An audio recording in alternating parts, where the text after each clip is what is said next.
So I got myself in a little bit of trouble, or a lot of trouble.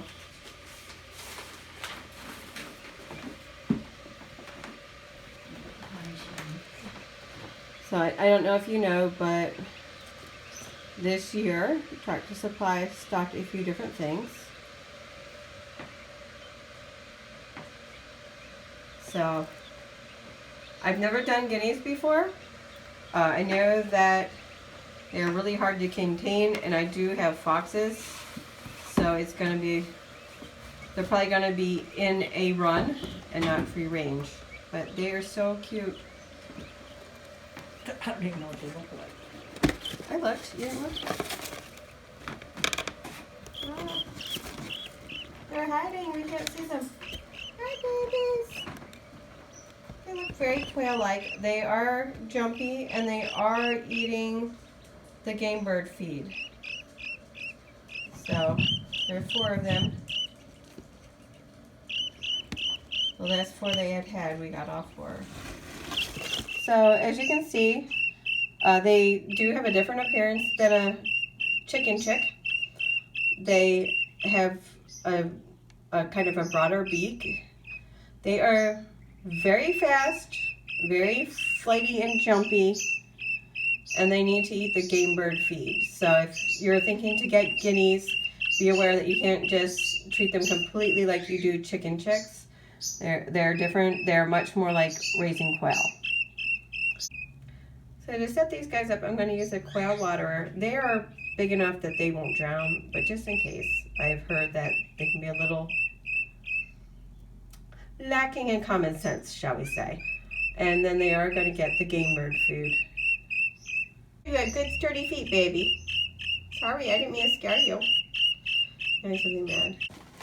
And the other thing we got was, well, we're not sure who they are. We're just going to wait for them to grow up, and then we'll know what we got, I guess. We're going to try to guess looking at pictures, but even the expert at the store I talked to, and he's a duck guy, he couldn't figure it out. So I'm going to have to try to figure out what these are. There are 3 of one kind. The one has a different color bill. Potentially maybe there's a male and 2 females. And then they only had the one of this guy who had that little bit of yellow on his neck. So we're going to look them up and see what we got.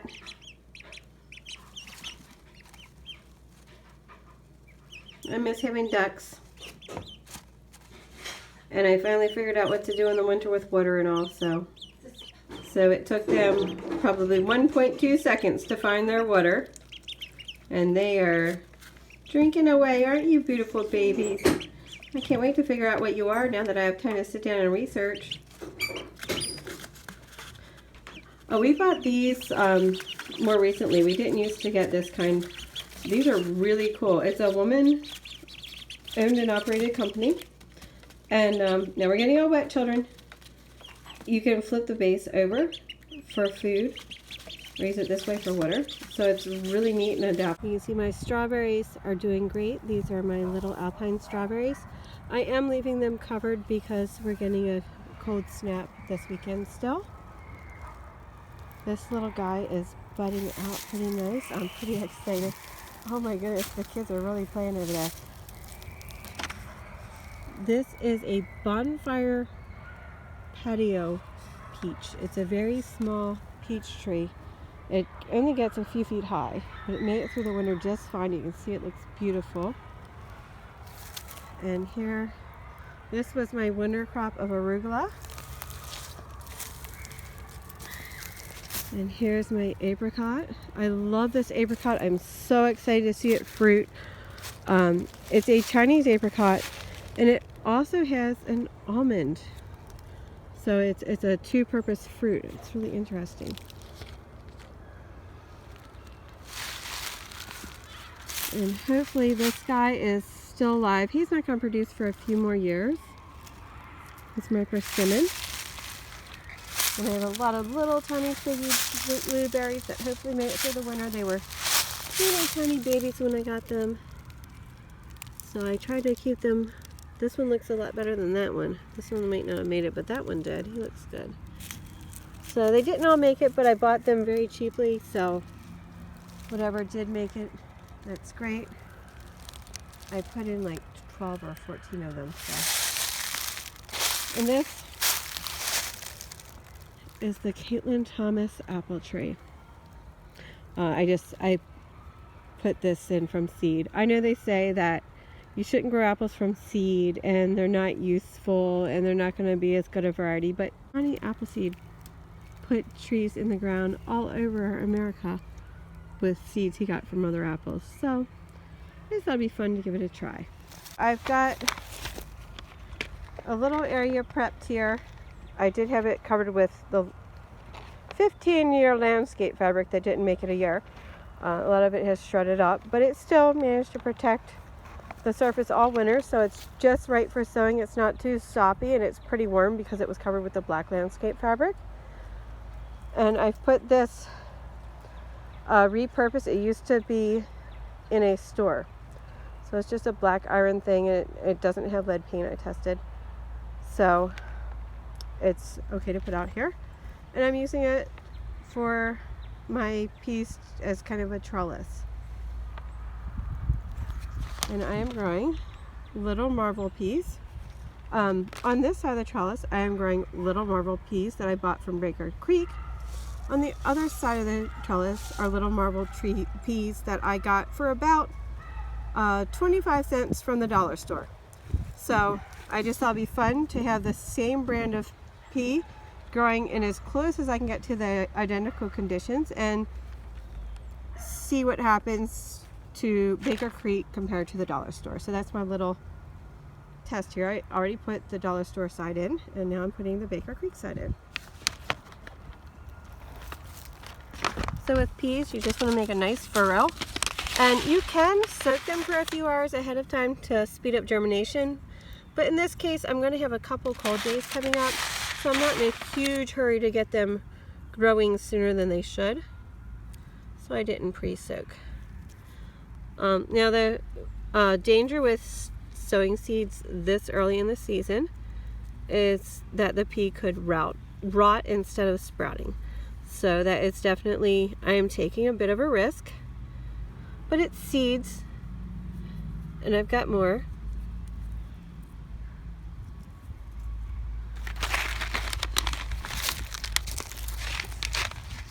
So I put them in about like that. I space a little closer. They're supposed to be about 1.5 inches, but I typically do about 1.25 inches.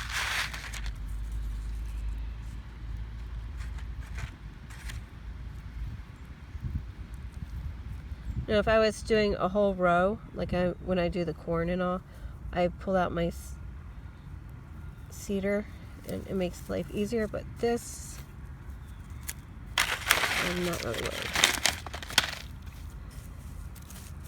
So like I said, I have enough seed to replant if this doesn't work out.